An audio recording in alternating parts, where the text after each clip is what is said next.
Okay, so recording has been started. So आज हम लोग देखेंगे कि मैनुअल डेटा फ्रेम कैसे बनाते हैं. ठीक है. Today's class is more of a manual data frame. आज से हम लोग डेटा ऑपरेशन सीखेंगे. तो class 11 I think it's class 11. It's class 11 data operations means manual data frame.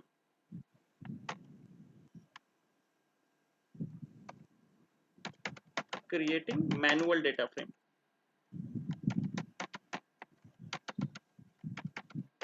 By the way, first let me tell you कि data frame क्या होता है. तो data frame is nothing but an arrangement of rows and columns. ठीक है. तो जैसा कि टेबल आप लोग जानते होंगे कि टेबल क्या होता है, रोज एंड कॉलम्स का एक अरेंजमेंट होता है. तो data frame is a kind of table. ठीक है. काइंड ऑफ टेबल नहीं, वो टेबल ही है. ठीक है. तो बेसिकली डेटा फ्रेम जो है वो मेमोरी में काम करता है. ठीक है. तो इसलिए आप कह सकते हो it's a in memory table. ठीक है. वैसा टेबल जो सेव नहीं होता है, लेकिन आपको ये इन द मेमोरी आपको प्रोसेसिंग आपका डेटा प्रोसेसिंग में हेल्प करता है. ठीक है. As a table. ठीक है. तो डेटा फ्रेम जो है वो जब फिजिकली डेटा स्टोर नहीं करता है, तो डेटा फ्रेम जब फिजिकली डेटा स्टोर करेगा तो वो टेबल बन जाएगा. ठीक है. तो डेटा फ्रेम हम लोग बोल सकते हैं is a basically structured row and column format.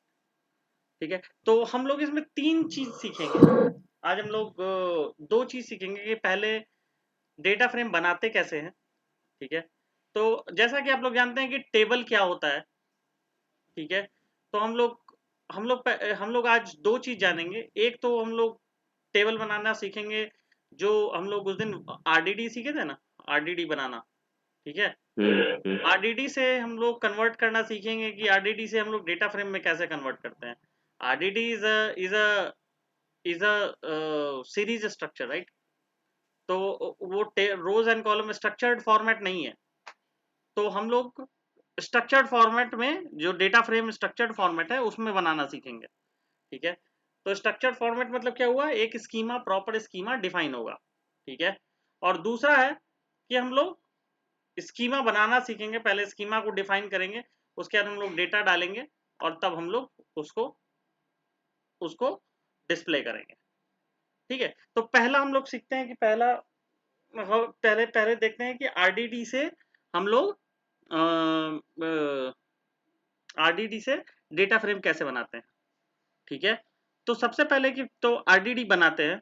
तो इसमें मैंने ऑलरेडी एक एग्जांपल ले रखा है. इसमें मैं दूसरा भी एग्जांपल बनाऊंगा अभी. तो लेट्स सी. सबसे पहले तो हम लोग सबसे पहले इंपोर्ट करते हैं फ्रॉम पाई स्पार्क. अच्छा, ये जो है ना, एक चीज आप लोग बिल्कुल ध्यान रखिए. जब भी आप लोग Satyam, can you share your screen, please? Screen okay for okay okay okay okay okay I am not sharing my screen.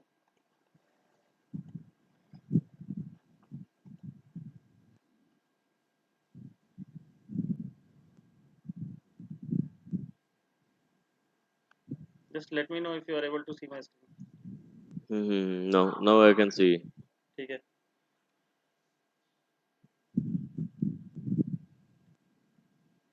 ठीक है. तो हम लोग सबसे पहले इस चीज में आरडीडी बनाने के लिए, आरडीडी या फिर कोई भी ऑपरेशन परफॉर्म करने के लिए, पाई स्पार्क में कोई भी कोडिंग लिखने के लिए आप मान के चलो कि कुछ बेसिक पैकेजेस आप लोगों को डाउनलोड करने पड़ेंगे. ये कुछ बेसिक पैकेजेस. तो कुछ बेसिक पैकेजेस जो है वो आपको कॉमन होंगे, जो आपको सारे में लिखने पड़ेंगे. ठीक है.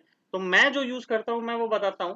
उसके अलावा अगर आपको इन केस कुछ लगे कि ये मिस हो रहा है तो आप उसमें ऐड ऑन कर सकते हो. ठीक है. तो सबसे पहले मैं करता हूं from pi spark import everything. ठीक है. ये मैं यूज करता हूं. ठीक है. ये क्या करेगा कि पाई स्पार्क मॉड्यूल से जितने भी पैकेजेस हैं वो आपको इंपोर्ट कर देगा. ठीक है. उसके बाद मैं क्या यूज करता हूं, from PySpark dot SQL. SQL module को मैं इंपोर्ट करता हूँ, इसमें से भी मैं सब कुछ इंपोर्ट करूंगा। ठीक है, ये 2-3 चीज आप रट लो। ठीक है, बहुत इंपॉर्टेंट है। मतलब कि इससे ये होगा कि आप बाकी सब छोटे छोटे मॉड्यूल्स जो जो आप इंपोर्ट करते हो उससे बच जाओगे। दो it is memory consuming, little bit of memory consuming, but इतना भी नहीं है कि आपके आपके आपके प्रोग्राम को इफेक्ट करे, परफॉर्मेंस को इफेक्ट करे, अफेक्ट करे। तो ठीक इसमें है, PySpark import all, PySpark.sql import all, इसमें PySpark में SQL काफी नहीं आता सारे था क्या? मॉड्यूल होंगे, काफी सारे मॉड्यूल होंगे, मैं सबको इंपोर्ट कर रहा हूँ। ठीक है, अच्छा, PySpark में SQL नहीं है, मतलब SQL का मॉड्यूल अलग है, PySpark.sql। पाईस्पार्क में भी सीक्वल का मॉड्यूल होगा, बिल्कुल होगा। पाईस्पार्क में हम लोगों ने इंपोर्ट ऑल किया। ठीक है, तो हम्म, इसमें सीक्वल का भी मॉड्यूल आएगा। मतलब कि मेरे कहने का मतलब है कि ये जो है ना, ये जो हम्म, है ना, यहाँ पर ये ऐसे हो सकता है। ठीक है, इंपोर्ट ये इसी का मॉड्यूल है, पाईस्पार्क डॉट सीक्वल। ठीक है, अच्छा, लेकिन मैं नहीं, क्या कर रहा हूँ, आप ध्यान देना हम्म, कि हम्म, मैं पाईस्पार्क इंपोर्ट ऑल, सीक्वल के अलावा भी बहुत सारे मॉड्यूल होंगे डेफिनेटली। हम्म, सीक्वल है, स्पार्क सेशन है, हाइव है, एन नंबर ऑफ मॉड्यूल्स है, राइट। तो हम्म, पाई स्पार्क से मैं सबको कॉल कर रहा हूँ अभी। अभी मैं सबको कॉल कर रहा हूँ, क्योंकि मैं इसलिए बता रहा हूँ कि ये आपको रटने में आसानी हो। ये चीज आपको अच्छा, आपको ध्यान में लाना पड़ेगा। तो बेस्ट वे है कि आप प्रैक्टिस करो स्टार से। उसके बाद जब आप एक बार प्रैक्टिस कर लो, जब आपको हाथ बैठ जाए, तो आप फिर उसी मॉड्यूल को कॉल करो जो इंपॉर्टेंट है। Okay, otherwise it will impact performance. लेकिन चूंकि आप लोग अभी उतना मत, उस पर इतना फोकस मत करो कि क्या इंपोर्ट करना है, कैसे इंपोर्ट करना है। आप अभी समझो कि ऑल इंपोर्ट करो। ठीक है, आप सब के सब इंपोर्ट करो। बाद में जब आप समझ जाओगे इस चीज को, तो आप उसी पैकेज को इंपोर्ट करना जो जरूरी है। ठीक है, ठीक ओके, है। तो फ्रॉम पाईस्पार्क डॉट सीक्वल, अब मुझे सीक्वल मॉड्यूल से काम है। क्यों सीक्वल मॉड्यूल से काम है? क्योंकि जो हमारा डेटा फ्रेम है वो सीक्वल मॉड्यूल में आता है। ठीक है, हमारा जो डेटा फ्रेम है वो पाईस्पार्क डॉट सीक्वल पैकेज के अंदर ही आता है। ठीक है, तो हम लोग इसलिए from PySpark dot SQL import start करें। ठीक है, अच्छा। हम्म, अब इसके बाद हम लोग एक और करते हैं फ्रॉम पाईस्पार्क। पहले तो ये मास्टर में गए, उसके बाद उसके मास्टर के अंदर सीक्वल मॉड्यूल किए। अब पाईस्पार्क डॉट सीक्वल डॉट फंक्शंस। ठीक है, इंपोर्ट स्टार्ट। ये तीन चीज तो आप रट ही लो। ठीक है, ये करना ही करना है। पहले हम लोग ने पाईस्पार्क मॉड्यूल से सब कुछ इंपोर्ट किया। ठीक है, और इसके ऊपर भी एक लिख दो, इंपोर्ट पाईस्पार्क। ठीक है, ठीक है। और फिर पाईस्पार्क से सब कुछ, पाईस्पार्क डॉट सीक्वल से सब कुछ, और पाईस्पार्क डॉट सीक्वल डॉट फंक्शन से सब कुछ। ओके, ठीक है, ठीक है। तो ओके, अब इसमें एक और चीज हम लोग करते हैं, स्पार्क सेशन को कॉल करना। चलो स्पार्क सेशन बाद में कॉल करेंगे। पहले हम लोग देखते हैं एक आरडीडी बनाया, चूंकि मैंने ऑलरेडी यहाँ बना के रखा हुआ है एक आरडीडी। तो मैं इतना नहीं इसको करूंगा। मैं पहले स्पार्क सेशन को भी कॉल कर रहा हूँ। ठीक है, ठीक है, from PySpark dot SQL import Spark session. ठीक है, तो आप ये नहीं भी करोगे ना, क्योंकि आपने स्टार इंपोर्ट कर दिया, आप अगर नहीं भी करोगे ना, ये चीज मैं चलो डिसेबल कर दे रहा हूँ, नहीं भी करोगे ना, तो भी आपका ये मॉड्यूल क्रिएट हो जाएगा। इसलिए मैंने स्टार किया है। ठीक है, तो मेरे हिसाब से तो ये हो जाना चाहिए। ठीक है, अगर मैं इसको डिसेबल करता हूँ या हटा देता हूँ आपको, आपके जाने इसके लिए। ठीक है, अब मैं ट्राई करता हूँ कि मैं स्पार्क सेशन क्रिएट कर सकता हूँ कि नहीं। ठीक है, तो लेट्स सी, क्रिएट करके मैं देखता हूँ। अच्छा, ये पहले लाइन आप फिर से समझ लो। यहाँ पर मैंने क्या किया है, यहाँ पर मैंने एक स्पार्क सेशन नाम का एक गेटवे तैयार किया है। ठीक है, ये बिल्डर मॉड्यूल को कॉल करेगा, इसका एक ऐप नेम डिफाइन करेगा। तो मैंने इसका ऐप नेम दिया है manual DF dot example get और क्रिएट। ठीक है, ये स्पार्क मॉड्यूल, ये स्पार्क स्पार्क फंक्शन, फंक्शन क्या बोलूं इसको, स्पार्क मॉड्यूल कॉल करेगा। ठीक है, ये मैंने एक स्पार्क वेरिएबल डिफाइन किया है, जो स्पार्क सेशन के थ्रू हमारा एक गेटवे क्रिएट करेगा हमारा डेटा फ्रेम क्रिएट करने के लिए। ठीक है, ठीक है, तो इसको मैं रन हम्म, करके देखता हूँ, एंड ये रन हो गया। ठीक है। तो अब आप समझे कि मैं अगर यहाँ ये क्यों नहीं दे रहा, यहाँ ये क्यों नहीं दे रहा, ठीक है, क्योंकि मैंने ऑलरेडी यहाँ से PySpark.sql से मैंने ऑलरेडी इंपोर्ट स्टार्ट कर दिया है, ठीक है। इसलिए आप यहाँ दो या ना दो स्पार्क से इंपोर्ट स्पार्क सेशन, फर्क नहीं पड़ता, ठीक है। मैंने सब कुछ ऑलरेडी इंपोर्ट कर लिया है, राइट। तो अब मैंने यहाँ स्पार्क से क्रिएट कर लिया, ठीक है। स्पार्क से एक स्पार्क सेशन मैंने क्रिएट कर लिया स्पार्क वेरिएबल के नाम से, ठीक है। अच्छा अब हम लोग पहले आते हैं एक आरडीडी अच्छा, बनाते हैं। ये सेशन क्रिएट किया है, ये सेशन सेशन क्रिएट स्पार्क। किया है मैंने इससे पहले आपको बताया था कि स्पार्क जो है जब भी आप कोई कमांड हिट करते हो तो वो सबसे पहले जाता है आपके कहाँ जाता है, सबसे पहले आपके पास जाता है ड्राइवर के पास, राइट। तो ड्राइवर क्या करता है, ड्राइवर उसको एप्लीकेशन मास्टर के पास भेजता है, राइट। मैंने ये बताया था ना आपको ये चीज कि सबसे पहले वो गया ड्राइवर के पास, ड्राइवर भेजा एप्लीकेशन रिसोर्स मैनेजर के पास, रिसोर्स मैनेजर फिर उसको देता है ड्राइवर नोड को, राइट। तो जब रिसोर्स मैनेजर को देता है तो उसके बीच में एक गेटवे लगा होता है, ठीक है। एक गेटवे लगा होता है, जो गेटवे ड्राइवर पहले एक गेटवे को भेजता है कि पहले बताओ कि ये किस मॉड्यूल का है, किस किस अ, मतलब कि कॉन्टेक्स्ट स्विचिंग के लिए मुझे एक गेटवे को भेजता है, ठीक है, उसी कमांड को, ठीक है। तो बेसिकली स्पार्क सेशन जो है वो एक गेटवे है to all modules of SQL, either it is SQL, either it is Hive, either it is RDD, either it is data sets, मतलब कि n number of things, ठीक है। तो बेसिकली जो स्पार्क सेशन है वो एंट्री पॉइंट है आपके ड्राइवर नोड का, ठीक है, एंट्री पॉइंट। तो अब हम लोग एक डेट आरडीडी क्रिएट करेंगे, तो उसके लिए आरडीडी के लिए मैंने ऑलरेडी एक एग्जांपल सोच के रखा है, ये है आपका एग्जांपल, ठीक है। ये है आपका एग्जांपल। यहां मैंने क्या किया, यहां मैंने एक कॉलम लिया, ठीक है, कॉलम के नाम से एक वेरिएबल लिया, इसको मैंने वेरिएबल को डिफाइन किया,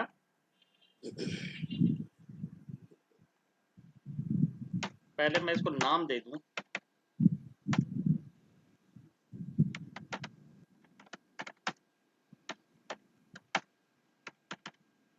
ठीक है।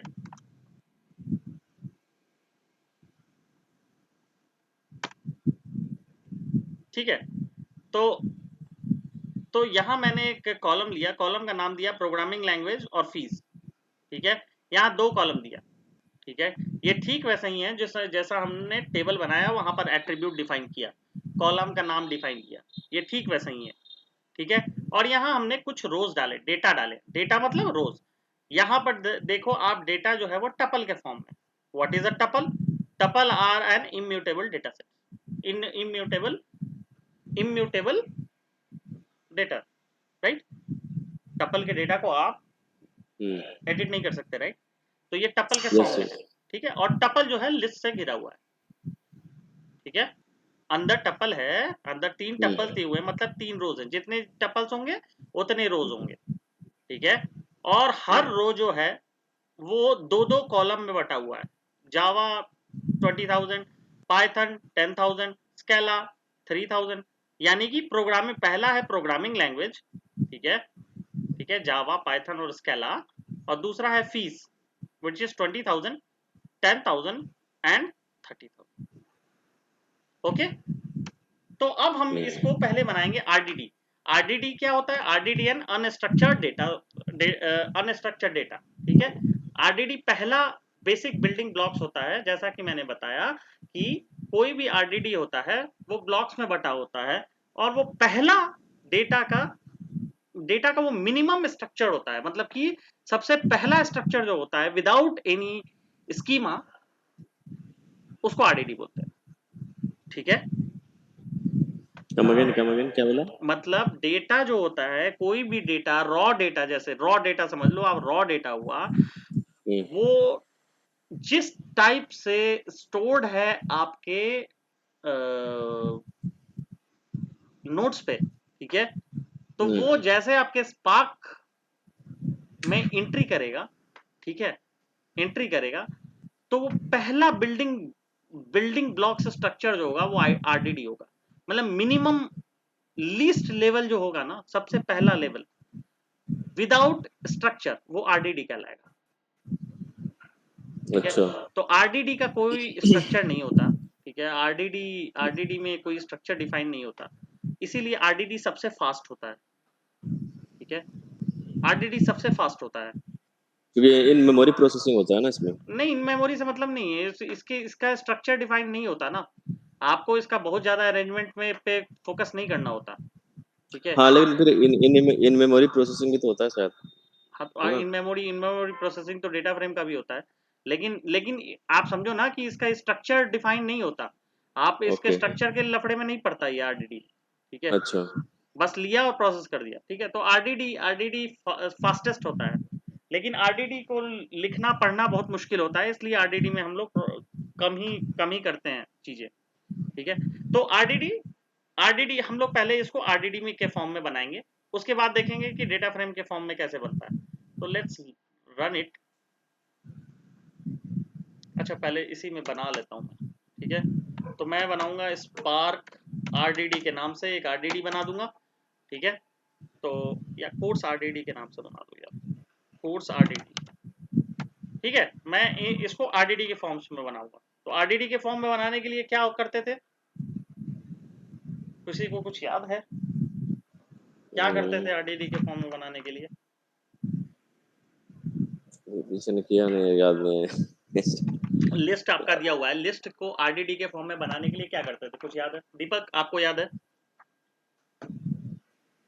लिस्ट से आरडीडी बनाने के लिए क्या करते थे?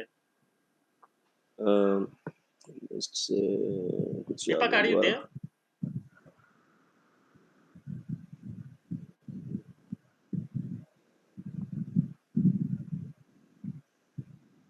दीपक नहीं है क्या?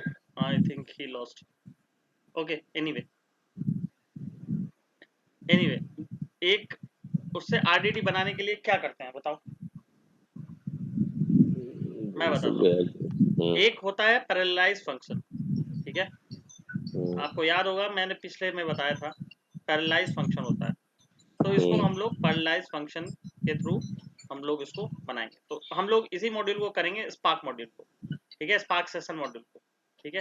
तो मैंने जैसे बताया था कि स्पार्क सेशन जो होता है वो अभी जो है वो एक लेटेस्ट कॉल आ वो रहा है। है, एक कॉल आ रहा है, ओके, तब let me hold on. Hello. मैं पता है, मैं अपने ओके, वाईफाई से सो कनेक्ट था। मैं बता रहा था कि कोर्स जब आरडीडी बनाते हैं तो लिस्ट से डेटा फ्रेम बना आरडीडी बनाने के लिए हम लोग पैरेललाइज मेथड का यूज करते हैं, ठीक है।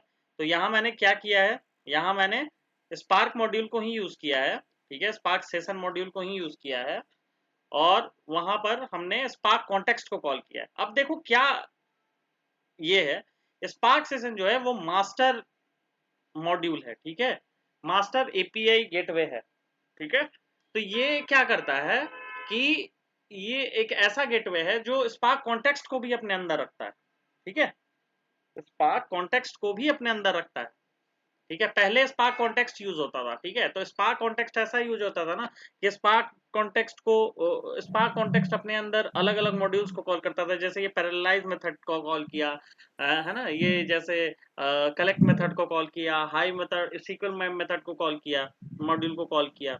तो ये पहले स्पार्क कॉन्टेक्स्ट में कॉन्टेक्स्ट स्विचिंग काफी होती थी, ठीक है। तो उसको ओके ओवरकम किया स्पार्क सेशन, ये इसके on the top of Spark context आ गया, ठीक है। अच्छा अब हर बार अलग अलग मॉड्यूल को कॉल नहीं करना पड़ता, इसीलिए हम बिल्डर के थ्रू हम लोग एक वेरिएबल डिफाइन कर देते हैं स्पार्क, ठीक है। आप बस ओके इतना मोटा मोटी समझो, देखो देखो इतना इतना कंफ्यूज होने की जरूरत नहीं है, मैं बस इतना समझा दे रहा हूँ कि स्पार्क सेशन जो है वो मास्टर मॉड्यूल है, ठीक है, ओके मास्टर एपीआई गेटवे है, ठीक है, जो जो जिसके थ्रू आप आरडीडीबी को भी कॉल कर सकते हो और बना सकते हो, और जिसके थ्रू आप डेटा फ्रेम भी बना सकते हो, जिसके थ्रू थ्रू आप इस डेटा सेट्स भी बना सकते हो, ठीक है। तो आप इतना समझ लो, ठीक है। तो यहाँ पर हमने क्या किया, स्पार्क से स्पार्क कॉन्टेक्स्ट मॉड्यूल को कॉल किया, चूंकि आरडीडी स्पार्क कॉन्टेक्स्ट मॉड्यूल का पार्ट है, ठीक है। तो वहां हमने कॉल किया, उसके बाद हमने पैरेललाइज फंक्शन को कॉल किया। क्यों? क्योंकि ये लिस्ट से आरडीडी हम लोग बना रहे हैं, और फिर ये अंदर हमने कोर्स डेटा को कॉल कर लिया, ठीक है। अब हम देखते हैं कि कोर्स आरडीडी में क्या दिख रहा है। कोर्स आरडीडी पहले है क्या, टाइप देख लेते हैं इसका।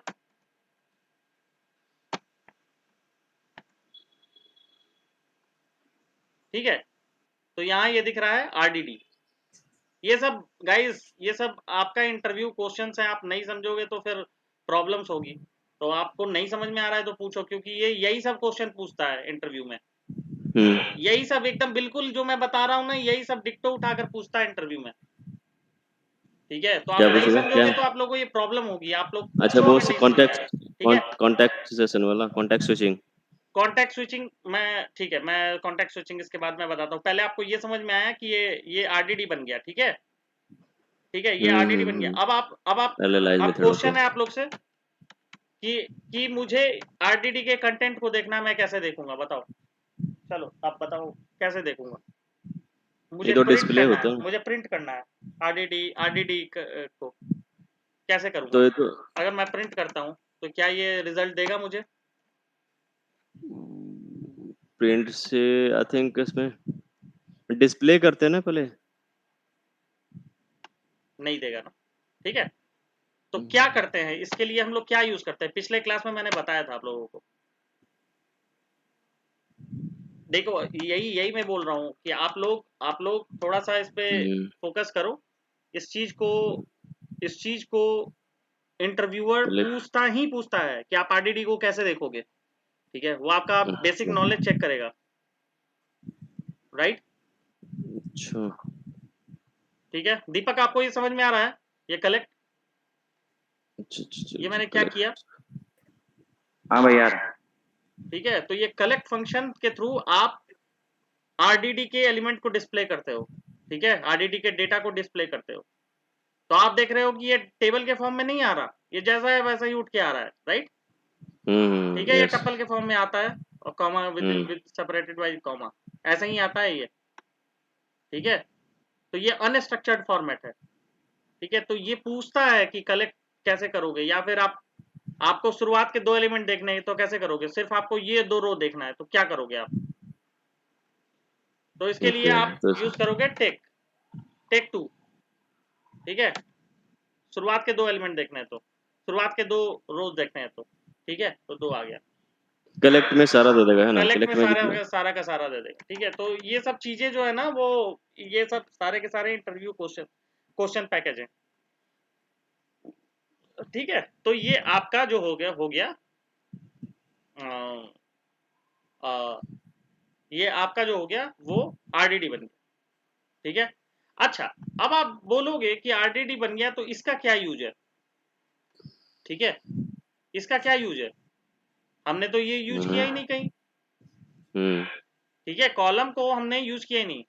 क्यों नहीं यूज किया? क्योंकि भाई हमारा पर्पस ही यही है, आरडीडी इज अनस्ट्रक्चर्ड, ठीक है। आरडीडी में कोई स्ट्रक्चर होता ही नहीं है, ये जैसा डेटा आया वैसा आपको उठाकर प्रोसेस कर दिया, ठीक है। तो आपको आरडीडी में ये होता ही नहीं है। अगर आप आरडीडी करना चाहो, ठीक है, अगर आप इसको स्ट्रक्चर बनाना चाहो, ठीक है, तो आपको इसको डेटा फ्रेम में बनाना पड़ेगा। तो यही डिफरेंस होता है। अब आपका एक इंटरव्यू क्वेश्चन तैयार हो गया, ठीक है। यही डिफरेंस होता है आरडीडी और डेटा फ्रेम में। आरडीडी और डेटा फ्रेम में क्या डिफरेंस हुआ? सबसे पहला डिफरेंस हुआ, आपको आपको आरडीडी इज अनस्ट्रक्चर्ड, ठीक है। अनस्ट्रक्चर्ड मतलब स्ट्रक्चर इज नॉट डिफाइंड, ठीक है। Structure is not defined, schema is not defined, मतलब स्कीमा इज नॉट डिफाइंड, ठीक है। आप स्कीमा जो टेबल में डिफाइन करते हो ना, create table, table name, ID name, column, sorry salary, integer, ये सब डिफाइन करते हो ना स्कीमा, तो वो एट्रीब्यूट्स आप डिफाइन यहाँ नहीं करोगे। आरडीडी में डिफाइन होता ही नहीं, आप करोगे तो कहाँ करोगे, ठीक है। डायरेक्ट प्रोसेस होता है डेटा, ठीक है।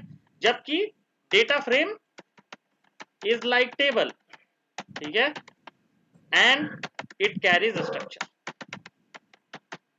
डेफिनेट स्ट्रक्चर, डेफिनेट स्कीमा, ठीक है, और ये स्कीमा को कंटेन करे। तो डेटा फ्रेम बना अभी तो नहीं बना ना? अभी मैं बना रहा हूँ ना, अभी मैं वही अच्छा बना अच्छा, रहा हूँ, ये तो सिर्फ अभी आरडीडी बना है। ठीक है, ये बना हमारा आरडीडी। अब हम बनाएंगे इसको, इसी चीज को अब हम कन्वर्ट करेंगे टेबुलर फॉर्मेट। ओके, तो अब टेबुलर फॉर्मेट में हम बनाएंगे course underscore RDD underscore DF, ठीक है, मतलब आरडीडी से डीएफ हम लोग कन्वर्ट कर रहे हैं। तो इसके लिए ये भी एक इंटरव्यू क्वेश्चन है। दूसरा इंटरव्यू क्वेश्चन अभी का अभी मैं आपको बता रहा हूं, ठीक है, पहला वाला जो बताया कि इसमें दोनों में क्या अंतर है, दूसरा interview question how RDD is converted into data frame, ठीक है, ये पक्का पूछता है, ठीक है। तो इस चीज को आप करोगे, इस चीज के लिए फंक्शन आता है 2df फंक्शन, ठीक है, 2df फंक्शन। तो भाई कौन सा अच्छा, किस में लगाना है, तो जो आरडीडी है उसमें आप हम्म, डॉट लगाकर 2df बना दोगे, अच्छा, ठीक है। अब आप देखो कि ये क्या करता है। अब आप इसको देखोगे कैसे, तो शो फंक्शन के थ्रू आप देखोगे, ठीक है, अभी मैं बता रहा हूं show function, I will come to display as well, ठीक है, शो फंक्शन के थ्रू आप देखोगे। तो आप देखो यहां आपने बना तो दिया, लेकिन ये देखो कॉलम का नेम क्या आया। -1 अब आपका ये टेबुलर _1 फॉर्मेट में आ गया, _2, पहले आप ये देखो कि आपका टेबुलर फॉर्मेट में आ गया, ठीक है, रोज कॉलम्स लेकिन में आ गया, लेकिन इसके पहले वाला जो आरडी था वो गायब हो गया। अरे तो इसको अच्छा, फाइनल आउटपुट दिखा रुक रहा है, जाओ, वो नहीं अरे रुक जाओ, इसको भी कमेंट प्रिंट कर कर दिया। देते हैं,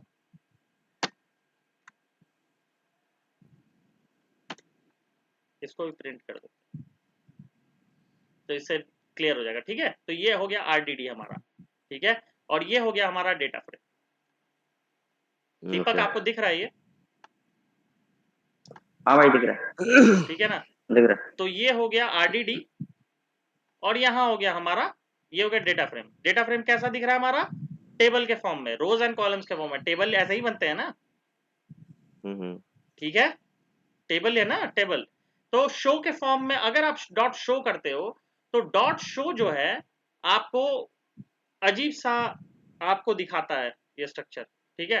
तो आप इसको शो ना करके आप इसको डिस्प्ले करो, ठीक है, तो डिस्प्ले आपको बेटर विजुअलाइजेशन देता है, ठीक है। अब आप देखो आपका बेटर ओके, विजुअलाइजेशन देता है, ठीक है। आप डिस्प्ले को ऐसे भी कर सकते हो, आप डिस्प्ले को ऐसे भी लिख सकते हो, डिस्प्ले, और डिस्प्ले एक फंक्शन है, उसके अंदर आप डाल सकते हो, सेम रिजल्ट देगा, ठीक है। लेकिन चूंकि मैं सिंस आई एम लेजी, तो मैं इसको ज्यादा यूज नहीं करता, ठीक है। मैं डिस्प्ले को डॉट डिस्प्ले से ही कॉल करता हूं, ठीक है, ठीक है,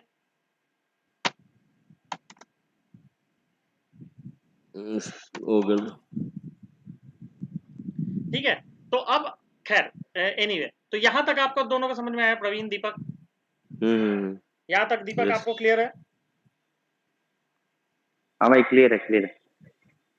चलो, तो अब हम लोग करते हैं कि यहाँ पर मेरा कुछ भी है, यहाँ पर मुझे कॉलम _1 _2 आ रहा है, क्यों आ रहा है, क्योंकि मेरा कॉलम अभी डिफाइन नहीं है, ठीक है। हमने इसको डेटा फ्रेम तो बना दिया, लेकिन डेटा फ्रेम का डेफिनेशन ही यही है कि डेटा फ्रेम जो है वो डेफिनेट स्कीमा को कैरी करता है।